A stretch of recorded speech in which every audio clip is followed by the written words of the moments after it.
متلازمة رينويد دي ممكن تحصل في والدتك، أختك، زوجتك، بنتك، أي حد. ممكن تحصل في البنات خصوصا لأنها بتحصل بنسبة كبيرة جدا، النسبة بتتراوح ما بين 60 ل 90% من البنات، فأكيد ممكن تحصل في حد من عيلتك من البنات.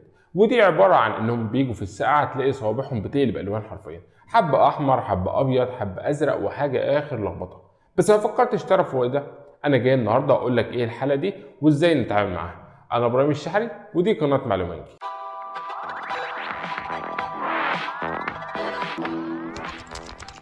متلازمة رينويد دي عبارة عن ضيق في الشرايين اللي موجودة في الصوابع. السبب مش معروف، بس ايه اللي بيحصل؟ هقول لك حاجة.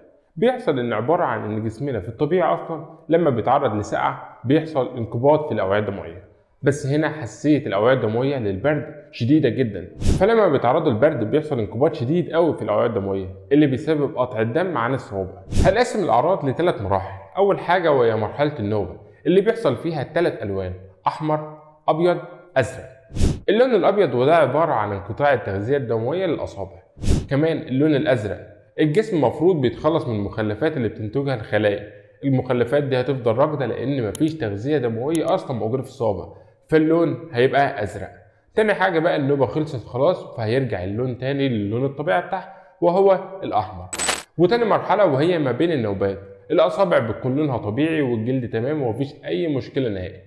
اما المرحله الثالثه وهي لو الموضوع اتاخر وحصل مضاعفات خطيره جدا زي موت بعض الخلايا، الجسم بيبدا يعمل عمليه انتحار منتظمه. الجسم بيتخلص من خلايا معينه في سبيل نجاه خلايا معينه اخرى. مثلا الشعر ملوش اي ثلاثه لازمه فالشعر يقع، الضوافر ملهاش لازمه دلوقتي فالضوافر تفقد اللمعه اللي موجوده فيها. كمان ممكن يحصل تقرحات او الموضوع يشتد اكتر ويحصل موت في خلايا الصوابع فتسبب الجرجرين اللي ممكن تسبب بتر في الصوابع دي.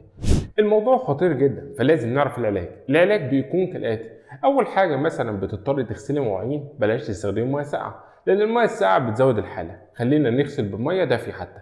كمان لو اضطرينا نستخدم ادويه فالعلاج بيكون كالاتي: لو الحاله في الاول ومفيش اي مشاكل فالعلاج بيكون بسيط جدا، بنستخدم ادويه تعمل توسيع للاوعيه الدمويه اللي موجوده في الصوابع والحاله بتبقى تمام ومفيش اي مشاكل.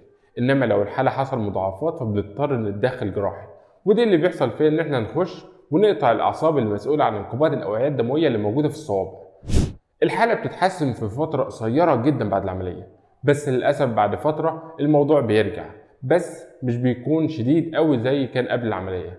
بس كده خلصنا الحلقه، ولو عجبتك ما تنساش اللايك والشير عشان غيرك يستفيد، واشوفكم في حلقه جديده والسلام عليكم.